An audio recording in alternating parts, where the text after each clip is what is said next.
오늘 우리가 예레미야서를 쭉 강해를 하면서 이제 11장을 건너뛰고 8장, 9장을 또 건너뛰고 12장을 지금 이제 읽었는데 11장은 예레미야의 참회록이라고 불리우는 장입니다. 예레미야의 참회록. 참회록은 우리 기독교 역사에 굉장히 유명한 참회록이 한 권이 있습니다. 그게 누구의 참회록이냐 하면 어거스틴의 참회록입니다. 우리가 책방에서 볼 때는 아우구스투스의 참회록이라고 되어 있는 그 어거스틴의 참회록이 아주 유명한 참회록이라고 우리 기독교인들이 많이 읽는 책입니다. 이 어거스틴은 기독교 교리를 거의 완성시킨 분입니다. 그리고 이단과 논쟁을 벌여서 기독교 교리가 이것이다 라고 설정하는데 거의 대부분의 기독교 교리를 완성했다고 해도 과언이 아닐 정도의 사람이 어거스틴이라고 하는 사람입니다. 어거스틴은 아프리카 북쪽 항구 도시 히포라고 하는 곳에서 태어났습니다. 그 어머니가 기도의 어머니로 유명하죠. 모니카라고 하는 어머니인데 그 암브로시우스 목사님에게 가서 아들이 예수를 안 믿고 자꾸 방탕하니까 실망해서 암브로시우스 목사님에게 우리 아들 틀렸습니다 이렇게 얘기를 하니까 그 유명한 암브로시우스 목사님의 얘기가 응답으로 나오죠. 기도하는 어머니를 둔 자녀는 망하지 않습니다 라는 유명한 이야기를 들은 기도의 어머니가 바로 모니카입니다.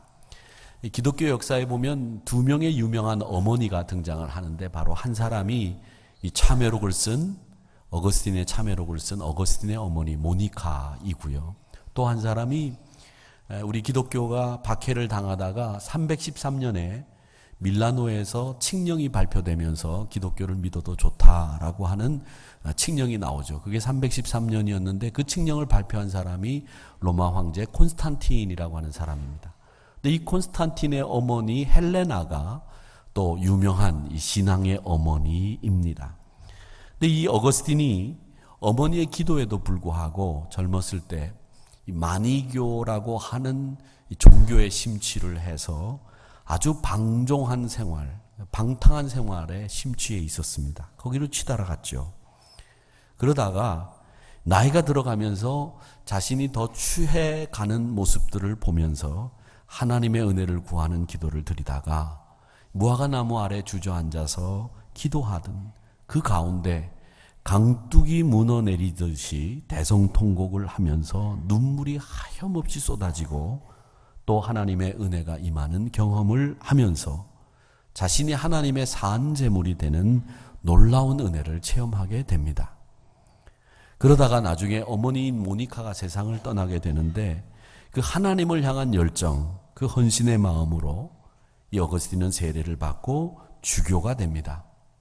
그 주교가 된 지 2년 만에, 즉 397년 정도 된다고 얘기를 하는데 약 400년, 주후 400년 경에 이 어거스틴이 자신의 과거의 삶을 뒤돌아보면서 이 참회록을 쓰게 됩니다. 이 책은 지금도 많은 기독교인들이 읽고 있는 아주 유명한 그리고 영향력을 끼친 책으로 알려져 있고 기독교인들이라고 하면 제가 고전 중에 읽어야 되는 세 권을 추천한다고 하면 이 어거스틴의 참회록을 첫 번째 꼽을 수 있겠고 두 번째는 존 버년의 철로 역정 책을 두 번째로 꼽을 수 있겠고 또 세 번째는 파스칼의 팡세라고 하는 책이 잠언과 같은 책인데 그 세 가지 책 정도는 우리 기독교인들이 평생 신앙생활을 하면서 한 번은 읽어야 되는 책입니다. 그 중에서 한 권이 어거스틴의 참회록인데 그 참회록이 호소력을 가지고 있는 이유는 인간의 연약함이 가감없이 그대로 기술되어 있기 때문에 지금도 많은 기독교 지성들이 이 책을 읽으면서 감동을 받고 영향을 받습니다. 또 참회록이라고 한다면 또 따로 책으로 나와 있지는 않지만 이 참회록을 쓴 사람으로 유명한 사람이 다윗의 이스라엘의 왕인 다윗의 참회록이라고 말할 수 있습니다. 다윗은 여러분 아시는 것처럼 왕이 되고 난 뒤에 밧세바라고 하는 여인을 자기가 자기 욕심을 채우기 위해서 불러들여 아내로 삼습니다. 그리고 아이를 갖게 한 다음에 그 아이가 자기의 아이가 아닌 것처럼 꾸미기 위해서 바세바의 남편인 우리아를 불러들여서 휴가를 보내게 하지만 이 우리아는 휴가에 와서는 동료들이 전쟁터에 있는데 나 혼자 집에 들어가서 잘 수 없다는 명분하에 궁전 문 앞에서 잠을 자다가 다시 전쟁터로 돌아갑니다.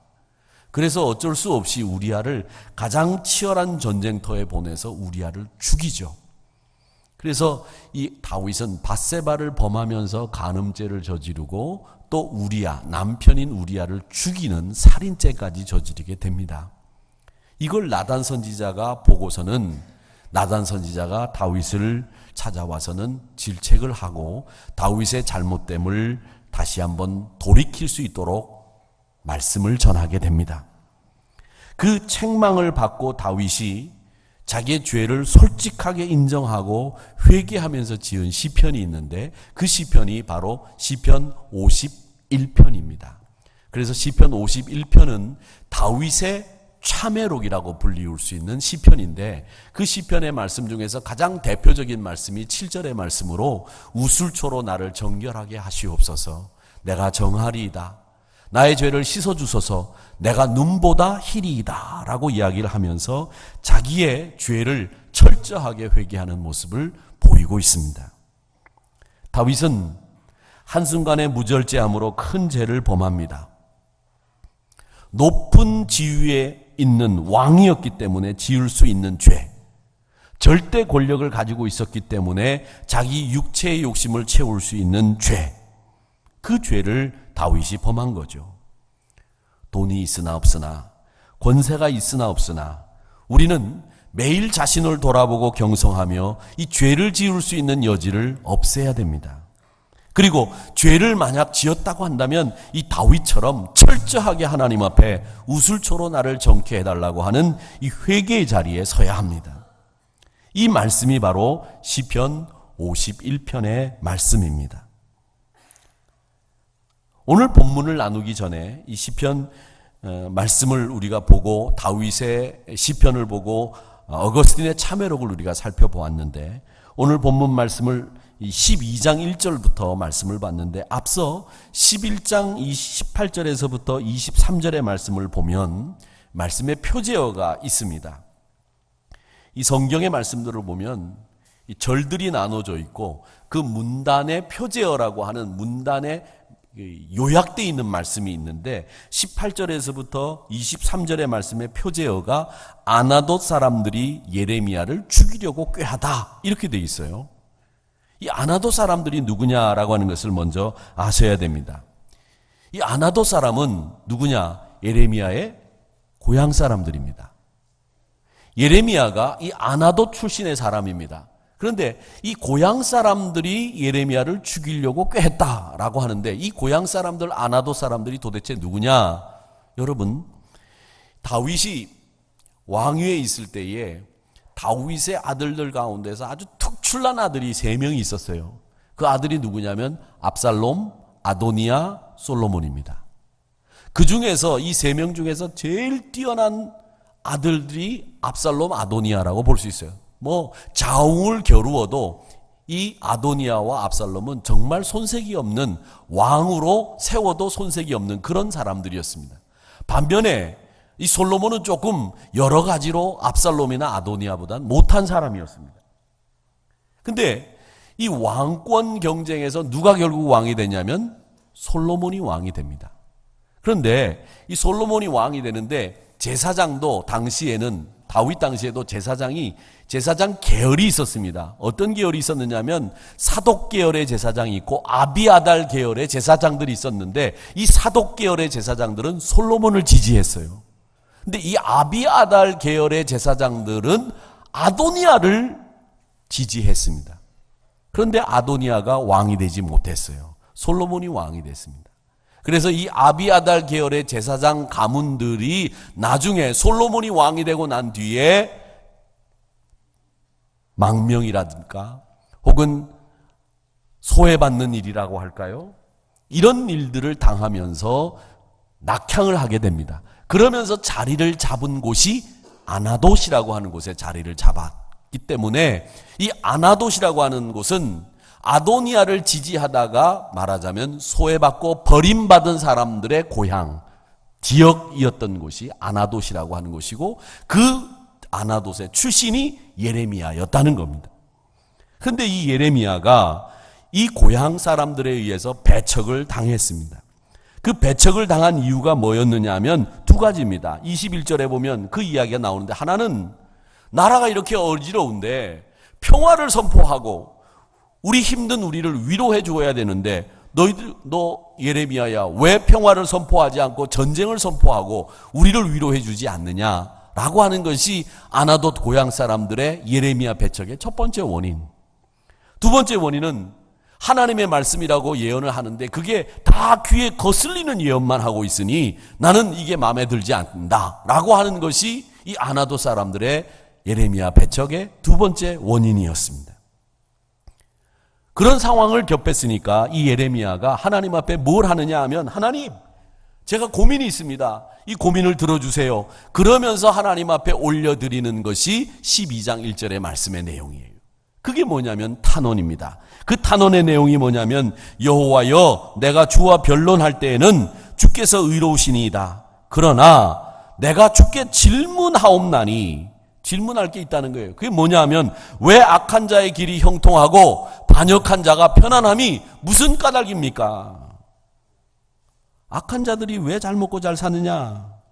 왜 악인을 축복하시느냐? 이런 탄원을 하나님 앞에 예레미야가 올리게 되는 겁니다. 근데 여러분, 이런 탄원은 사실은 목사들도 참 많이 갖고 있는 의문 중에 하나예요. 왜 예수 잘 믿는 모 집사님이 좀 축복을 받고 잘 살았으면 좋겠는데 매일 어려울까? 하나님이 왜 저분은 안 도와줄까? 이런 생각을 하는 거죠. 예수 안 믿는 저 사람들이 왜 저렇게 잘 살까? 이런 질문들을 우리 예수 믿는 사람들이 가지고 있죠. 그런데 이 질문에 대해서 제가 성경을 보니까 시편 73편에 보니까 아삽이라고 하는 사람이 지은 시에 보니까 그 답이 나와 있어요. 아삽도 똑같은 질문을 하나님 앞에 했더라고요. 하나님, 왜 악인의 형통함을 보고 오만한 자에게 내가 질투를 했습니다. 왜 이런 일이 벌어집니까? 이렇게 아삽이 하나님 앞에 질문해요. 그런데 아삽은 자기가 한 질문에 대한 답을 얻습니다. 그 답이 뭐냐면 28절에 나와요. 뭐라고 얘기하느냐면 자기가 답을 얻어요. 한번 같이 읽어보겠습니다. 시작. 하나님께 가까이함이 내게 복이라. 내가 주 여호와를 나의 피난처로 삼아 주의 모든 행적을 전파하리이다. 아멘. 답을 얻은 거예요. 아하, 형통하고 평안한 게 복이 아니구나. 진짜 복은 하나님을 가까이 하는 게 복이구나 라는 것을 아삽은 깨달은 거예요. 그리고 진짜 복은 뭐냐? 평안하고 형통한 게 진짜 복이 아니야. 진짜 복은 뭐냐? 내가 말씀을 전파할 수 있는 자리에 설 수 있다는 것, 그게 진짜 복이구나 라고 하는 걸 아삽은 깨달은 겁니다. 사랑하는 성도 여러분, 이 복이 여러분에게도 임하시기를 주의 이름으로 축원합니다. 재산이 늘어나고 높은 지위에 올라가고 이게 복이 아니라는 거예요. 그게 형통이 평안이 아니라는 거예요. 진짜 복은 뭐냐? 하나님을 가까이 하는 게 복이고 하나님의 말씀을 전파하는 게 내게 복이라고 하는 것을 이 아삽은 깨닫고 신앙 고백처럼 시편 73편에서 하고 있는 겁니다. 그런데 예레미야는 아직까지 이걸 깨닫지 못했어요. 그래서 하나님 앞에 탄원하는 겁니다. 하나님, 왜 악인들이 득세합니까? 왜 우리를 치려고 하는 바벨론은 강해지고 우리 하나님의 백성들인 이스라엘은 점점 약해져 갑니까? 이런 탄원을 하는 겁니다. 여기서 우리가 또 하나 짚고 넘어가야 될 게 있어요. 그게 뭐냐? 주의 일을 하면 항상 편할 거라고 생각하는 성도들이 꽤 많이 계십니다. 그런데 여러분, 어쩌면 여러분의 입술에 말씀이 있고 여러분이 예수 믿는다고 하는 것을 나타내는 순간에 가까운 사람들에게조차도 배척을 당하는 일이 생길 수 있습니다.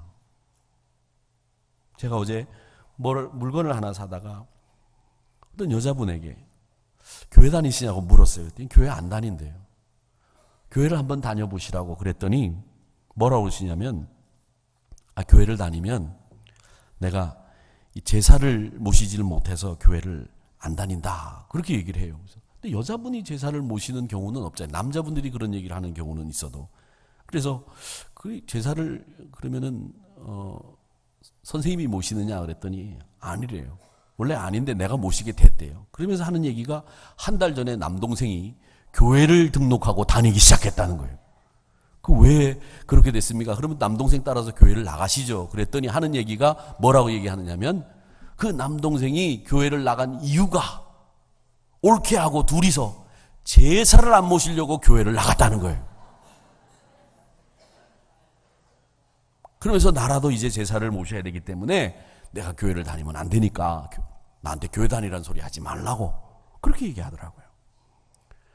그 남동생이 정말 제사를 안 드리려고 교회를 다니기 시작했는지는 저도 뭐 만나보지도 않았고 얘기를 들어보지 않았으니까 판단할 수는 없습니다만은, 그러나 어쨌든 교회를 다니는 것이 건전한 상식을 가지고 있다고 한다면 뭐 그런 이유로 교회를 등록하고 다니겠습니까? 만약에 정말 그런 이유로 교회를 등록하고 다닌다고 하면 그분은 질책받아 마땅하고 그렇게 하면 안 되겠죠. 그래서 제가 교회를 다니더라도 부모님을 잘 모실 수 있는 추도 예배를 드릴 수 있습니다. 추도 예배가 더 경건하고 은혜스럽습니다. 라고 하는 이야기를 하고 이야기를 끝냈습니다마는, 여러분, 예수 믿는 것 때문에 배척당하고 미움당하고 소외당하고 일들이 많이 있을 수 있습니다. 그러니까 예레미야도 20절 말씀에서 이렇게 이야기를 하는 겁니다. 뭐라고 얘기하느냐? 하나님, 내가 하나님의 말씀을 그대로 증거하고 있는데 내가 왜 이런 어려운 고통을 당해야 됩니까? 공의로 판단하시며 사람의 마음을 감찰하시는 여호와 하나님, 나의 원통함을 주께 아뢰오니 주의 보복하시는 것을 내 눈으로 보게 해 주시옵소서. 이게 20절의 탄원이에요. 그러면 내 마음이 시원하겠다는 거죠. 여러분, 이 예레미야의 탄원은 사실 우리 신앙인이 마땅하게 본받아야 될 탄원은 아닙니다.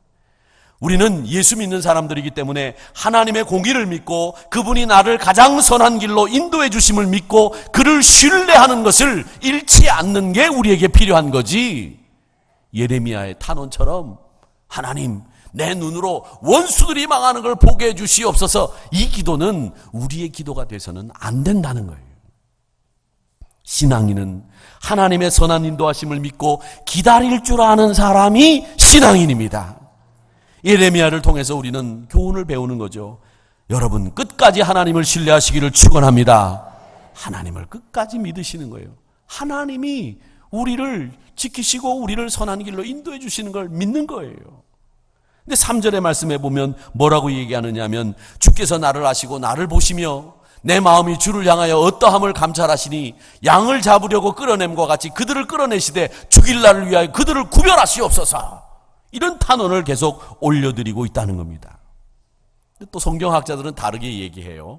이 3절의 탄원을 가지고서 선지자가 이런 탄원을 했겠느냐, 끔찍한 기도로 도살할 양을 끌어냄같이 구별해서 원수들을 무찔러 주시옵소서, 이런 기도 선지자가 했겠느냐? 아니다. 그 기도는 뭐냐면 하나님의 영광을 위해서 공의로운 마음을 가지고 간구한 기도다, 이렇게 이야기하시는 분들이 있습니다. 그런데 여러분, 그 탄원 앞에 하나님이 뭐라고 응답하시는지 들어보세요. 그 응답이 뭐냐면 5절과 6절의 말씀이 그 응답입니다. 그 응답이 뭐냐? 한번 우리 같이 읽어보겠습니다. 시작. 만일 내가 보행자와 함께 달려도 피곤하면 어찌 능히 말과 경주하겠느냐? 내가 평안한 땅에서는 무사하려니와 요단강 물이 넘칠 때는 어찌하겠느냐? 내 형제와 아버지의 집이라도 너를 속이며 내 뒤에서 크게 외치나니 그들이 네게 좋은 말을 할지라도 너는 믿지 말지니라.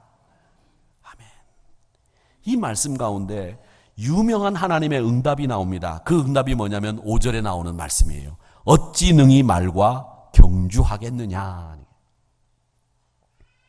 너희들이 사람과 같이 걸어 다녀도 피곤한데, 너희들이 조금 걸었다고 피곤한데, 너희들이 조금 꽃놀이 갔다가 와서 아이고 피곤해 이러면서 힘들어하는데 네가 말과 경주할 수 있어? 없잖아. 네가 지금 편안한 땅, 마른 땅을 걸어가도 힘들고 어렵고 감당하기 어려운 일들이 얼마나 많이 일어나는데 요단 강물이 넘쳐서 흘러 넘쳐 들어오는 걸 네가 막을 수 있어? 안 되잖아. 이 말씀은 뭘 얘기하는 겁니까? 네가 아무리 그렇게 한다고 할지라도 하나님이 움직여야 되는 거고 하나님이 해야 되는 거지. 네가 무슨 재주로 그걸 막을 수 있어? 말과 네가 경주를 해? 말도 안 되는 소리. 그런데 오늘 이 말씀은 보면 예레미야의 탄원 앞에서 하나님이 그 탄원을 꺾어내는 말씀처럼 들립니다. 그런데 하나님은 정직하고 지극한 사랑으로 응답하시는 거예요. 그 말씀은 간단한 응답입니다. 어떤 응답이냐? 네가 그렇게 탄원하지만 내가 너와 함께하면 모든 상황이 달라지고 모든 것이 가능해진다. 이게 하나님의 응답이에요. 사랑하는 성도 여러분, 우리가 말과 어떻게 경주를 합니까? 우리가 어떻게 요단 강물이 넘친 걸 막을 수 있어요? 못 막아요. 그런데 우리는 그걸 지금 기도하고 있다는 거예요. 그걸 하나님 앞에 탄원처럼 하나님 앞에 아뢰고 있다는 거예요. 얼마나 어리석은 거예요. 그거보다 더 중요한 것은 뭐냐? 야, 내가 너와 함께하면 상황이 달라져. 내가 너와 함께하면 모든 게 가능해. 그 답을 하나님이 주시면서 우리에게 깨달음을 주시는 거예요. 말과 경주하려고 하지 마. 요단강이 넘치는 걸 막으려고 하지 마. 그거보다 더 중요한 건 네가 나와 함께 하려고 하는 거. 네가 나와 함께 하려고 하는 임마누엘의 믿음을 가지고 나와 동행하자. 이게 예레미야의 탄원 앞에 하나님의 응답이라고 하는 것을 여러분 기억하시기를 축원합니다. 하나님은 더 많이 하나님을 의지하라고 명령을 주시는 거예요. 우리에게 찾아오는 고난, 힘듦, 환난, 왜 우리에게 일어납니까? 우리는 이런 고난이 하나님이 우리에게 내리시는 징계라고 간단히 생각할 수도 있습니다. 그런데 여러분 기억하세요. 징계도 하나님이 우리를 사랑하시기 때문에 내리는 사랑의 방법 중에 하나예요. 그런데 우리 예수 믿는 사람들도 징계, 니꼴, 미움, 축복, 니꼴, 사랑, 이 이원론적인 두 가지 공식을 머릿속에 딱 넣어두고 신앙생활하는 거예요. 징계는 하나님이 나를 버리신 거다. 미워하시는 거다. 축복은 하나님이 나를 사랑하시는 거다. 이런 공식을 가지고 신앙생활을 한단 말이죠. 여러분, 정말 하나님이 함께 하시지 않으면 징계가 일어날까요? 안 일어나요.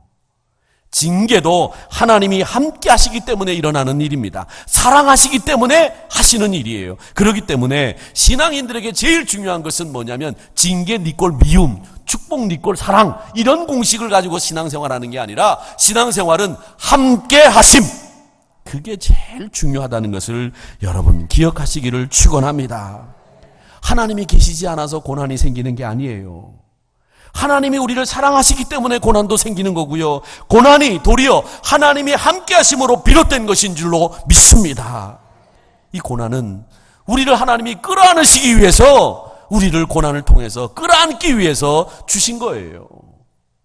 나를 끌어안으기 위해서, 나를 사랑하시기 때문에.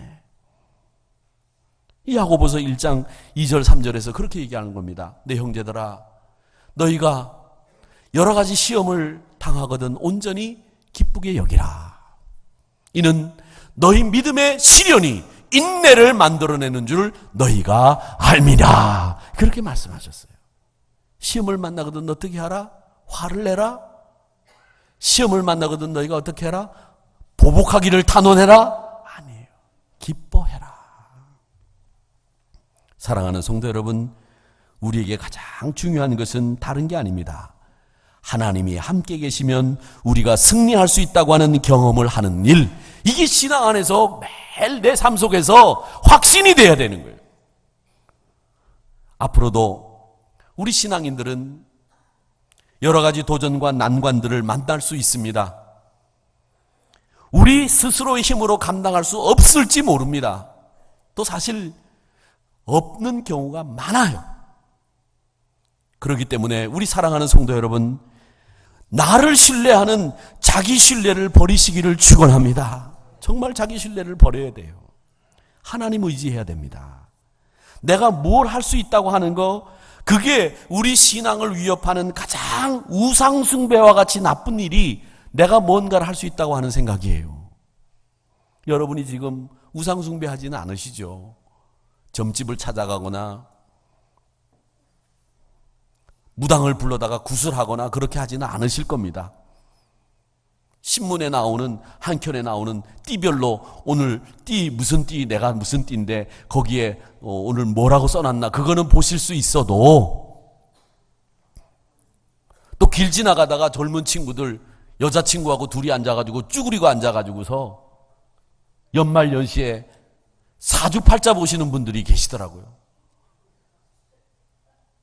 길거리에 쭈그리고 앉아가지고 또 타로점을 보러 들어가시는 분들 계시던데, 저는 사주 이렇게 보시는 분들 이렇게 보면, 그분들은 자기가 남 사주는 모르는데 왜 자기 사주는 못 봐서 거기 앉아 있는지 몰라. 그런 생각이 들어요. 근데 여러분 그런 일은 안 하시겠지만, 정말 그런 일처럼 우상숭배처럼 위험한 게 뭐냐면 자기 신뢰예요. 그래서 예수님 뭐라고 말씀하셨습니까? 네가 십자가를 지고 나를 따라오려면 너를 부인하고 네 십자가를 지고 나를 따라와라. 그렇게 얘기했는데, 우리가 제일 안 하는 것 중에 하나가 뭐냐면 나를 부인하는 일, 이걸 제일 안 하고 있다는 거죠. 저부터 나를 부인하지 않아요. 야, 내가 그래도 목사로 내가 목회를 몇 년 했는데 이 정도는 내가 다 알아. 내가 신학을 공부해서 내가 그래도 학위도 받았고 뭐 이 정도는 내가 다 알지. 이런 건 내가 할 수 있어. 이 정도는 식은 죽 먹기야. 이게 나를 신뢰하는 거 아닐까요? 여러분, 이게 신앙 안에서는 정말 위험한 일이라는 거예요. 시편 44편 5절에서는 시편 기자가 이런 얘기를 합니다. 예레미야의 탄원과 비슷한 얘기를 해요. 우리가 주를 의지하여 우리 대적을 누르고 우리를 치러 일어나는 자를 주의 이름으로 밟으리이다. 멋지죠? 그런데 여러분, 이 말씀 속에서 우리가 취할 수 있는 말씀은 딱 하나예요. 우리가 주를 의지하여, 이 말씀만 취하고 나머지는 하나님이 하실 일이에요. 나를 의지하는 말이 돼서는 안 된다는 거예요. 우리 힘으로 해결할 수 있는 일이 그리 많지 않습니다. 하나님을 신뢰하고 하나님 앞에 기도하는 일, 그게 우리가 살 길임을 잊지 마시기를 축원합니다. 힘으로도 능으로도 안 돼요. 하나님이 주시는 능력, 하나님을 의지하는 힘, 그걸로 되는 겁니다. 그런데 우리는 우리 힘으로 할 수 있다고 생각하는 거죠. 그분의 힘을 절대 의지하시고 그분 한 분만으로 만족하며 사시는 여러분에게 주의 은혜가 임할 줄 믿습니다. 이게 신앙이란 말이죠. 구약 성경을 이해하는 데 있어서 가장 중요한 개념이 뭔지 아십니까? 그게 언약이라고 하는 개념입니다. 언약. 하나님은 아무나 상대해주지 않으세요. 아무나 상대하시는 것 같죠? 물론 다 하나님의 백성들이고 하나님의 자녀라고 생각하시고 계시지만, 상대해 주시는 분은 누구냐? 언약 백성들만 상대해 주세요. 언약 백성들. 언약에 붙잡힌 바 된 사람들만 상대하시는 거예요. 그러니까 이스라엘 백성들이 애굽에서 나오자마자 그들이 시내산에 도착을 했을 때에 하나님이 모세를 통해서 제일 먼저 하신 일이 뭐예요? 언약을 주시는 일이었잖아요. 그리고 가나안에 들어가기 직전 모압 땅의 가데스 바네아에 있을 때에 이스라엘 백성들에게 가나안에 들어가서 살 수 있는 자격을 주시기 위해서 뭘 주셨어요? 다시 언약을 주시잖아요.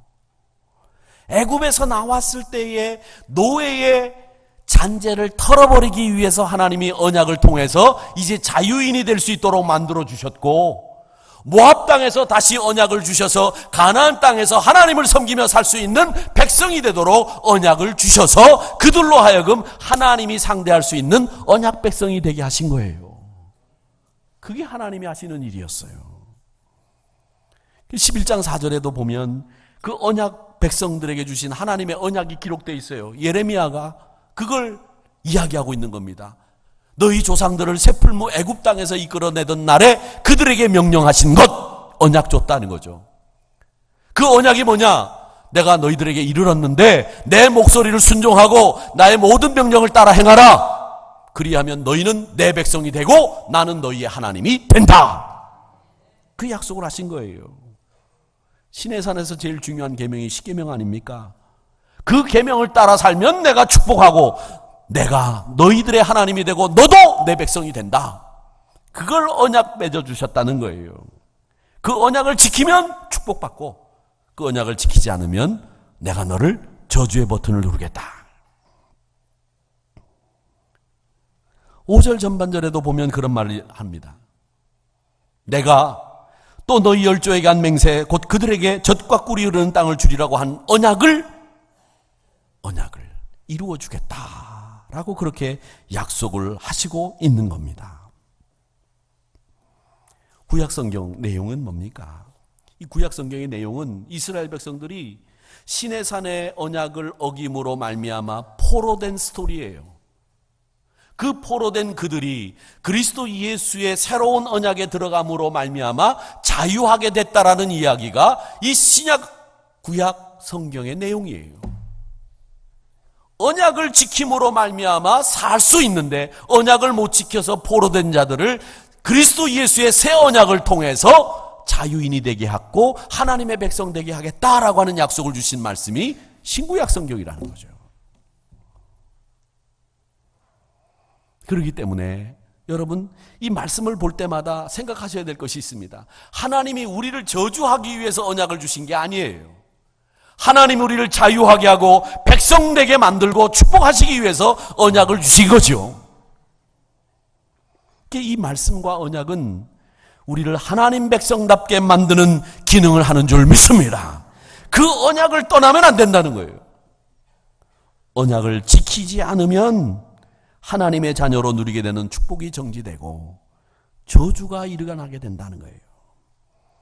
이 말씀을 언약 공식이라고 합니다. 하나님의 말씀에 순종하고 그 모든 명령을 따라 행할 때 이스라엘 백성은 나의 백성이 된다. 이스라엘은 나를 나의 하나님이라고 부를 수 있게 된다. 그걸 시행하겠다라는 말씀이에요. 이 예레미야의 탄원을 통해서 하나님이 그래 네 탄원 내가 들어주고 갚아주마 이게 아니에요. 예레미야야 네 탄원은 합당할 수 있지만 네 탄원 억울할 수 있지만 나는 그 탄원대로 하는 것이 아니라 언약을 다시 생각해라. 그 언약을 생각하며 하나님의 말씀과 그 언약 속에 들어오는 백성이 되도록 네가 만드는 일 고난 앞에서도 해야 될 너의 일이다. 그걸 말씀하고 있는 거예요. 그러니까 이 고난이라고 하는 것도 예레미야 입장에서 보면 하나님이 예레미야를 끌어안고 이스라엘 백성들을 언약 백성 만들기 위해서 하나님이 주신 거다. 이걸 탄원하는 예레미야에게 말씀하시고 있는 거죠. 오늘 말씀을 통해서 우리가 배우는 교훈이 있습니다. 예레미야는 하나님 앞에 탄원할 때 뭘로 탄원했느냐? 하나님 이게 옳습니다. 이게 맞아요. 하나님 저건 틀리지 않았습니까? 틀린 원수들을 하나님 보복하세요. 판단하세요. 그렇게 하나님 앞에 탄원한 거예요. 옳음에 의거해서 탄원한 거죠. 그런데 하나님은 너희들 그 고난받는 거 언약 속에 너희들을 끌어안기 위해서 내가 준 하나님의 함께 하심이야. 옳음을 가지고 탄원하지 말고 너는 바람직함을 따라야 돼. 바람직함이 우리에게 필요해. 바람직함이 네가 선포해야 될 하나님의 말씀이야. 그걸 얘기하고 있는 거예요. 옳음으로 탄원하면 옳음 때문에 하나님 앞에 나서게 되면 탄원과 불평밖에 나올 게 없어요. 그런데 바람직함으로 하나님 앞에 기도하면 그 기도는 감사와 찬양밖에 나오지를 않는 겁니다. 사랑하는 성도 여러분, 하나님은 옳음을 얘기하지 않으세요. 바람직함을 이야기하시고 있는 거예요.